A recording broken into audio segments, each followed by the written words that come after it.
Bom, eu sou o Padre Valentim, eu nasci em 57, numa pequena cidade do interior de São Paulo, Morro Agudo. E depois meus pais mudaram para Barretos, foi trabalhar numa firma Anglo. E ali eu comecei a minha vida religiosa. Nós tínhamos ali no bairro do frigorífico Anglo uma única igreja, que era a igreja protestante presbiteriana. Do bairro onde nós morávamos até a igreja católica era um pouco distante, mas aos domingos a gente ia à missa, Monsenhor Gaio. Então a gente participava. Foi feita essa caminhada e minha mãe já tinha um pé na igreja evangélica, a Congregação Cristã do Brasil. Nós tínhamos uma vizinha e minha mãe era muito afeita pela amizade com esta senhora, foi criando um laço, até que ela definiu para a Congregação Cristã do Brasil, batizou. Lembro que no dia de hoje, eu tinha 17 anos, ela chegou em casa à noite, toda alegre, entusiasmada e apreensiva. Ela falou, olha, eu fiz um negócio, não sei como que seu pai vai ficar. Eu falei, o que foi? Ela falou, eu me batizei na Igreja da Congregação Cristã do Brasil. Eu falei, ele tem que respeitar, foi decisão da senhora. Então, ela fez essa caminhada. Meu pai, católico, entre aspas, só vi meu pai 2 vezes na igreja, mas 2 vezes foi importante para mim. Foi no meu diaconato aqui em Campinas e na minha ordenação sacerdotal, presbiteral em Barretos, 2 únicas vezes. Mas meu pai era um homem de fé, um homem muito caridoso, muito bom, um bom pai, um bom esposo. Nos deixou um grande exemplo de homem de bem. E ele tinha as ideias dele, as ideias espíritas, então foi criado nesse meio. E hoje eu tenho 3 irmãos, são evangélicos também, a família toda, e a gente procura transitar nessas águas, nesses caminhos, de uma maneira muito tranquila, de respeito, de tolerância, que o importante é isso, a gente conviver primeiro nós somos irmãos de sangue e somos irmãos na fé também, todos que acreditam em Jesus Cristo. Eu acho que o ponto central é este. Olha, como adolescente a gente transitava na igreja batista, presbiteriana, Assembleia de Deus, Conexão Cristã, a gente tinha essa convivência com as outras religiões. Mas é interessante que chegou o momento do questionamento, aquela saudade, aquele sonho primeiro, E aí queria ser padre quando criança, Eu tinha uns 10 anos. Naquela época você entrava pequeno para fazer a 5ª série no seminário. Aí minha mãe deixou fazer a preparatória, fiz acompanhamento. E quando chegou o dia para buscar o enxoval, a lista, a minha mãe falou, olha, eu fui, busquei, falei, mãe, nós precisamos comprar isso aqui para ir para o seminário. Ela falou, mas você não vai para o seminário? Eu falei, por que não? Ela falou, porque eu não vou deixar. Você nem sabe o que você quer, você tem 10, 11 anos, ou tinha 11 anos na época. Você não vai. Tá bom, eu obedeci, fiquei trabalhando, estudando, levando uma vida normal. E aquele sonho, foi crescendo. Embora a gente convivisse com outras religiões, aos 17 anos eu falei, não, é por aqui o caminho. Aí eu fui apresentei um amigo meu, o padre na época da nossa cidade, o padre Gabriel.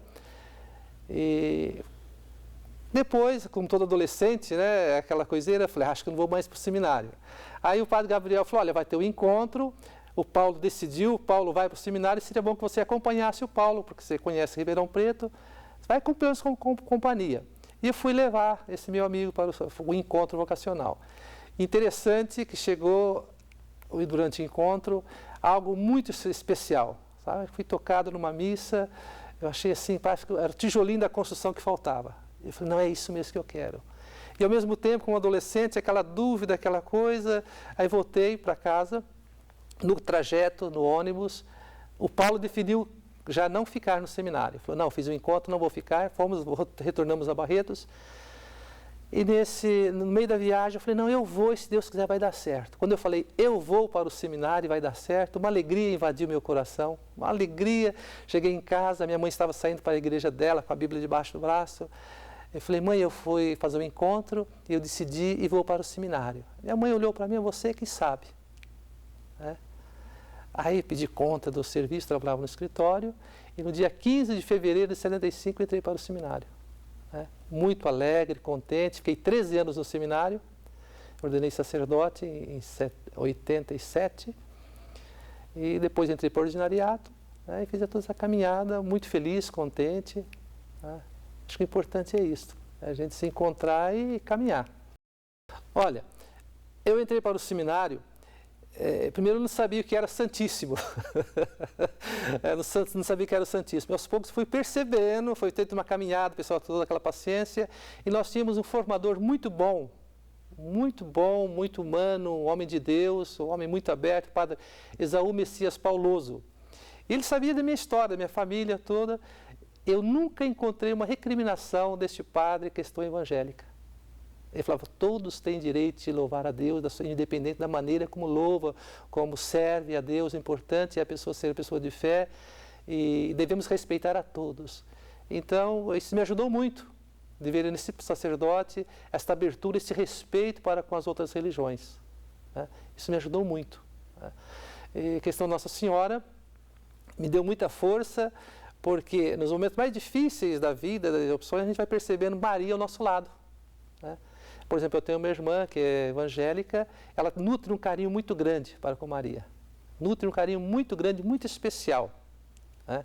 Partilhamos muitos momentos da história e a gente percebe então que Maria é algo muito especial. Se nós somos cristãos, não digo católicos, se nós somos cristãos, nós devemos aprender o seguinte, Maria foi a primeira. Porque Maria foi a primeira que aceitou Jesus. A primeira pessoa que aceitou Jesus foi Maria. Então, nós devemos participar. Maria foi aquela que aceitou Jesus. Ensinou Jesus a caminhar e depois seguiu os passos do Filho. E seguiu esses passos nos momentos mais difíceis. Maria estava ao lado do Filho. E na cruz nós vemos Jesus entregando a guarda da sua mãe, o respeito que Jesus tinha para com Maria. E entregou a guarda de Maria ao amigo fiel. De 12 apóstolos, apenas um se fez presente. Este era João. Por que João estava presente na cruz? Porque João definiu Deus é amor, então quem ama é fiel. E é bonito, então quem ama a Deus, quem é fiel a Deus, deve guardar com carinho Maria. Por isso Jesus falou, João, eis aí a tua mãe, mulher, eis aí teu filho. Então nesse momento nós vemos que não podemos ser cristãos e ignorar a presença de Maria. Porque ela nos ensina a humildade, o silêncio. Eis aqui a serva do Senhor, faça-se em mim segundo a sua vontade. E sem esquecer ainda de Maria que nos diz, doravante todas as gerações me proclamarão bem-aventurada. Todas as gerações. Se nós somos gerações de Cristo, se nós somos a geração de Cristo, nós devemos também ter um carinho especial com esta mulher que foi singular na vida de Jesus. Maria foi uma mulher que educou Jesus. Ao mesmo tempo, ela se colocou na retaguarda, depois seguiu os passos do Filho e foi fiel a este Filho até a cruz. E devemos lembrar também o primeiro sinal. Em João nós vemos o primeiro sinal de Jesus, milagre, o primeiro sinal foi na boda de Caná. Sua mãe, percebendo como toda mulher, atenta às coisas, Maria percebeu que faltava vinho. E ela se dirige a Jesus. E dirige aos outros, fazei tudo o que ele vos disser. Então Maria é a grande pedagoga. Se nós somos cristãos, se nós queremos ser cristãos, primeira coisa, nós devemos aprender de Maria. A pedagogia de Maria. Maria nos leva a Jesus. Por que Maria nos leva a Jesus? Primeiro, pelo seu exemplo de sim. De sim, de aceitou a primeira cristã, aquela que aceitou Jesus.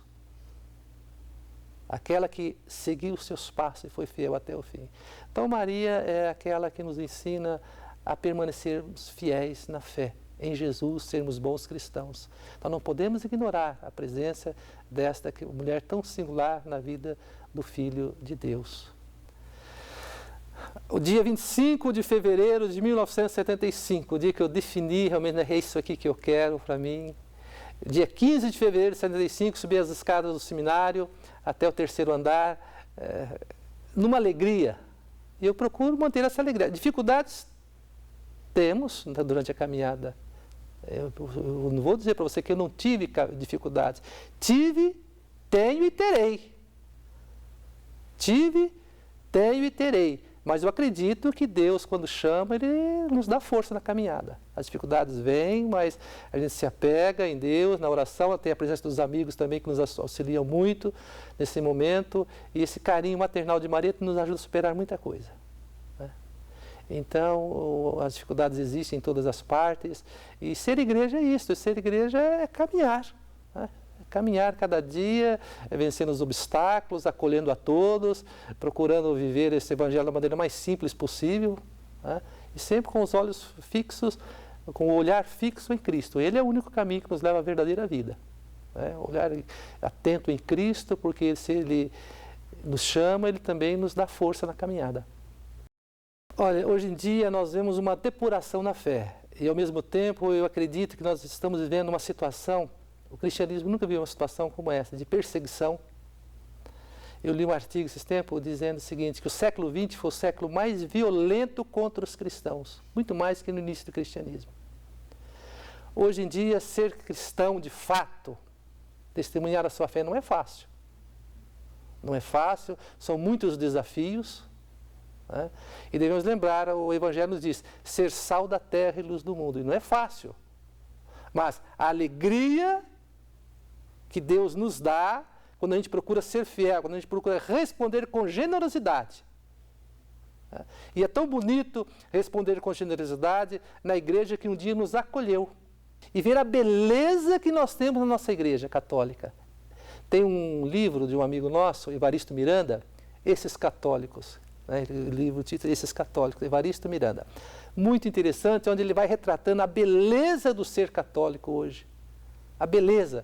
Eu nunca esqueço, uma vez eu estava celebrando uma missa de Natal, nós convidamos um coral, e nesse coral havia várias pessoas que participavam de outra religião, de outras religiões, inclusive um jovem, que eu conhecia a sua família. Quando terminou a missa, ele veio me cumprimentar, desejar um Feliz Natal, falou, Padre Valentim, engraçado, nós nos convertemos, mudamos de igreja, de religião, tudo, mas que saudade que eu tinha das missas. Que saudade que eu tinha desse ambiente católico de alegria. E o importante é isso. Essa alegria nos advém desta busca a Jesus, que é a fonte. Né? Desta água viva, que é Cristo. E perceber a riqueza que nós temos na nossa igreja. Nós temos muitas coisas bonitas. A nossa tradição, quantas coisas bonitas nós temos. Esse carinho que o católico tem para com a Maria, Mãe de Deus.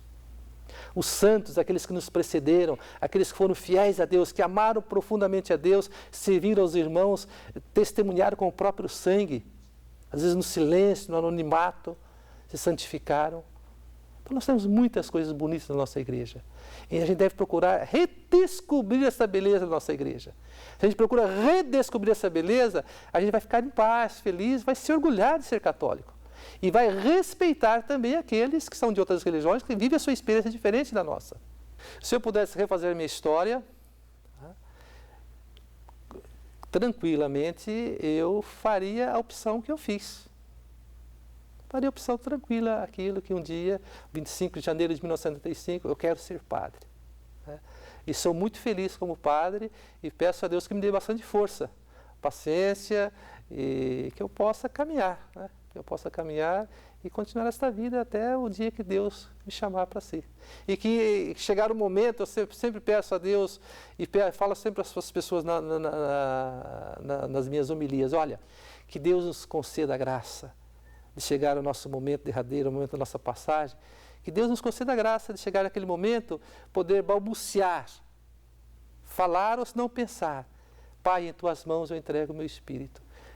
Aquela leveza que teve Jesus. Por que Jesus pôde dizer essa palavra, Pai, em Tuas mãos eu entrego o meu espírito? Porque Ele foi o Filho obediente ao Pai. Porque Ele nos amou até o fim. Então, procurando viver essa dimensão do amor, da obediência a Deus Pai, nós teremos paz. Independente da morte que a gente esteja, venha nos acolher, então eu peço a Deus esta graça, a chegar o momento da minha partida, que eu possa balbuciar, ou falar, ou pensar, ou ter no coração, Pai, em Tuas mãos eu entrego o meu espírito. Essa será a maior graça que nós podemos receber na nossa vida.